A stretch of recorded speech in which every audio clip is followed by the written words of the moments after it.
병원에서 잘 말해주지 않는 호흡기, 건강의 진짜 비밀, 혹시 알고 계신가요? 여러분, 숨 쉬는 건 너무 당연해서 평소에 크게 신경 쓰지 않으시죠? 그런데 놀라운 사실이 있습니다. 세계보건기관 보고에 따르면 65세 이상 성인의 약 3명 중 1명은 호흡기 질환 위험군에 해당한다고 하더라고요. 그런데 정작 본인은 잘 모르고 지내는 경우가 정말 많습니다. 저도 예전에 호흡기가 약해져서 계단 몇 층만 올라도 가슴이 꽉 막히는 느낌을 받았어요. 아, 이게 노화구나 하고 대수롭지 않게 넘겼습니다. 하지만 알고 보니 단순한 노화가 아니었죠. 잘못된 생활 습관이 쌓여서 생긴 신호였어요. 여러분도 혹시 이런 경험 있으시지 않나요? 조금만 움직여도 숨이 차고 가슴이 답답한 느낌 말이에요.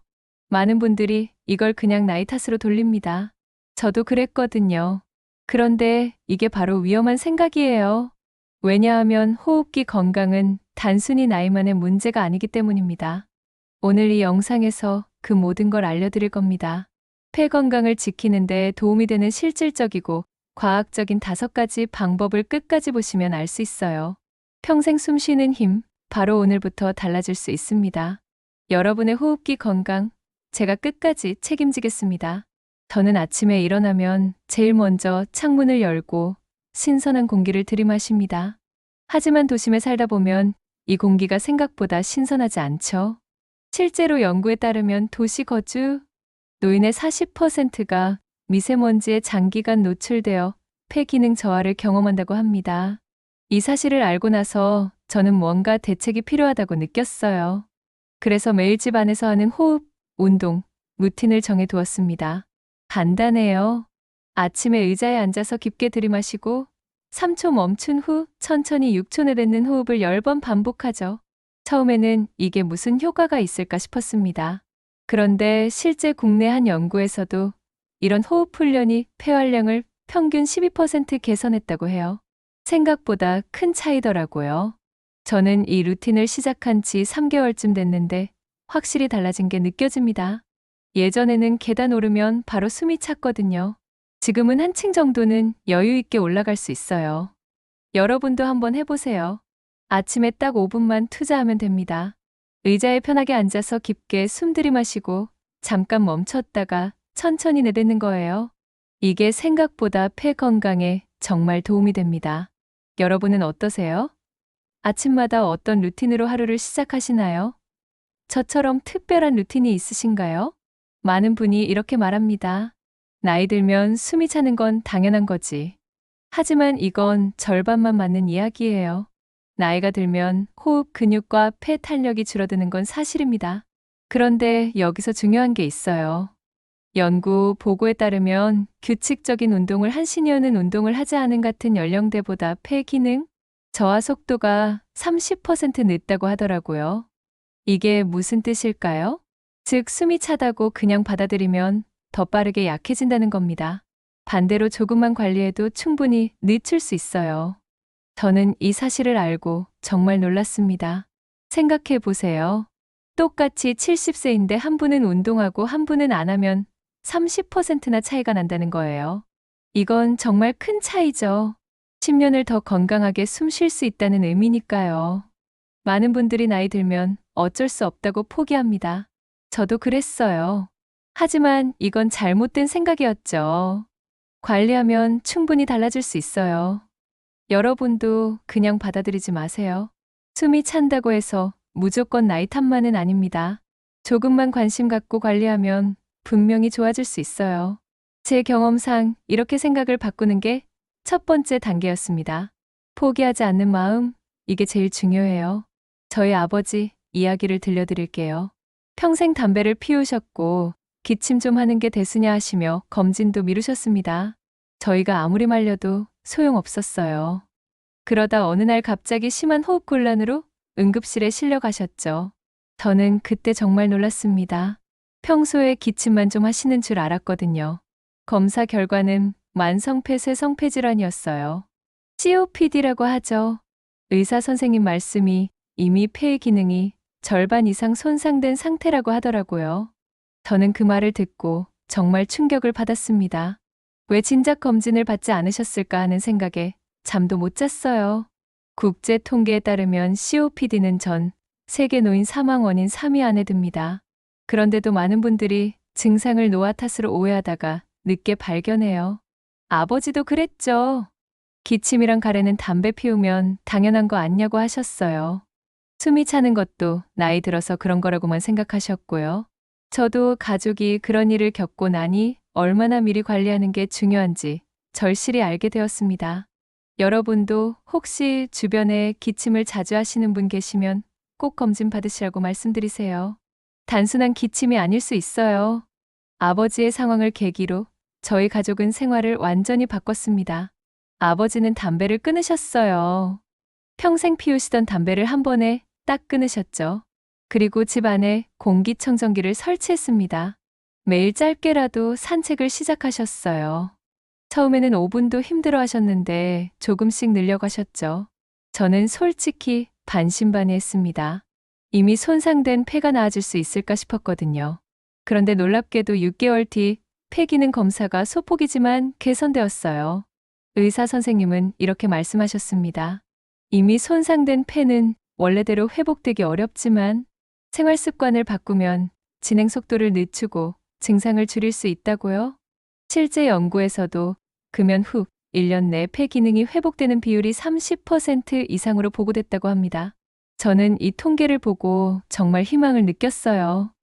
아버지도 지금은 예전보다 훨씬 나아지셨습니다. 아직 완전히 좋아진 건 아니지만 숨 쉬는 게 훨씬 편해지셨다고 하세요.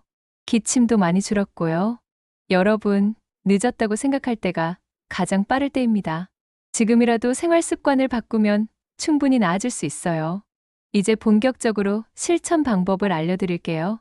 첫 번째는 호흡 근육 강화 운동입니다. 나이가 들면 호흡 근육이 약해져서 폐활량이 줄어듭니다. 이건 피할 수 없는 노화 현상이죠. 하지만 운동으로 충분히 개선할 수 있어요. 방법은 간단합니다. 하루 10분만 투자하세요. 입술을 오므리고 천천히 내뱉는 입술 오므리기, 호흡법을 하면 됩니다. 빨대로 숨 내쉬듯이 하면 돼요. 다만 주의할 점이 있어요. 어지러움이 생기면 횟수를 줄이고 의자에 앉아서 하세요. 너무 무리하면 안 됩니다. 국내 연구에 따르면 8주간 꾸준히 시행한 시니어 그룹은 평균 호흡곤란 점수가 25% 감소했다고 해요. 생각보다 효과가 크죠? 두 번째는 지방 공기 관리입니다. 실내 오염물질은 폐를 지속적으로 자극해요. 우리가 집에서 보내는 시간이 얼마나 많은데요. 하루 2회 10분씩 환기하세요. 아침, 저녁으로 창문을 활짝 열고 공기를 바꿔주는 겁니다. 미세먼지 많은 날은 공기청정기를 사용하고요. 공기청정기 필터는 2개월에서 3개월마다 청소하거나 교체해야 합니다. 필터가 더러우면 오히려 역효과예요. 한 조사에서 실내 환기 습관이 있는 가정은 호흡기 질환 발생률이 18% 낮다고 하더라고요. 간단한 습관 하나로 이런 차이가 나는 겁니다. 세 번째는 꾸준한 유산소 운동입니다. 산소 섭취량을 늘려서 폐 기능을 유지하는 거죠. 하루 30분 주 5회 걷기나 자전거 타기를 권장합니다. 처음에는 10분부터 시작해서 천천히 늘려가세요. 갑자기 무리하면 안 돼요. 다만 미세먼지 농도가 높은 날은 실내에서 운동하는 게 좋습니다. 요즘은 미세먼지 앱으로 확인할 수 있잖아요. 나쁨 이상이면 실내 운동으로 바꾸세요. 연구에 따르면 꾸준히 걷는 시니어는 폐렴 발생률이 20% 낮다고 합니다. 걷기만 해도 이렇게 효과가 있어요. 저도 매일 30분씩 걷는데 확실히 숨 쉬는 게 편해졌습니다. 처음에는 힘들었는데 지금은 습관이 됐어요. 네 번째는 수분을 충분히 섭취하는 겁니다. 수분이 부족하면 기관지가 마르고 점액이 끈적해져서 호흡곤란이 생깁니다. 하루 6컵에서 8컵 정도 물을 마시세요. 한 번에 많이 마시는 것보다 조금씩 자주 마시는 게 좋아요. 다만 신장 질환이 있으신 분은 전문의와 상담이 필요합니다. 무조건 많이 마시는 게 좋은 건 아니에요. 수분 섭취가 충분한 그룹에서 기침과 가래 증상이 평균 15% 감소했다는 연구 결과가 있습니다. 물 마시는 것만으로도 이렇게 달라질 수 있어요. 저는 아침에 일어나면 물 한 컵 마시고 식사 후에도 꼭 물을 마십니다. 이것만 해도 목이 훨씬 편해요. 마지막 5번째는 정기 검진입니다. 폐 기능은 증상이 심해져야 드러나는 경우가 정말 많아요. 1년에 한 번 폐 기능 검사와 흉부 엑스레이를 받으세요. 증상이 없어도 고위험군이라면 반드시 검사해야 합니다. 흡연하셨거나 미세먼지에 자주 노출되시는 분들 말이에요. 조기 진단 시 치료 성공률이 2배 이상 높다고 합니다. 이게 얼마나 중요한지 아시겠죠? 저희 아버지도 진작 검진 받으셨으면 이렇게까지 안 됐을 거예요. 자, 이제 오늘 배운 내용을 정리해 볼까요? 첫째, 호흡, 근육 운동을 하세요. 아침에 의자에 앉아서 입술 오므리기, 호흡법 10번만 하면 됩니다. 둘째, 집안 공기를 관리하세요. 하루 2회 10분 환기하고 공기청정기 필터를 정기적으로 청소하세요. 셋째, 유산소 운동을 꾸준히 하세요. 하루 30분 주 5회 걷기만 해도 충분합니다. 넷째, 수분을 충분히 섭취하세요. 하루 6컵에서 8컵 정도면 됩니다. 다섯째, 1년에 한 번 정기 검진을 받으세요. 조기 발견이 정말 중요해요. 호흡기 건강은 나이 때문만은 아닙니다. 관리하느냐 방치하느냐에 따라 삶의 질이 완전히 달라져요. 저도 이렇게 관리하면서 확실히 건강이 좋아졌습니다. 여러분도 오늘부터 하나씩 실천해 보세요. 오늘 영상이 도움이 되셨다면 구독과 좋아요 부탁드립니다. 여러분의 호흡 건강 제가 끝까지 함께 하겠습니다. 다음에 또 유익한 정보로 찾아뵙겠습니다. 감사합니다.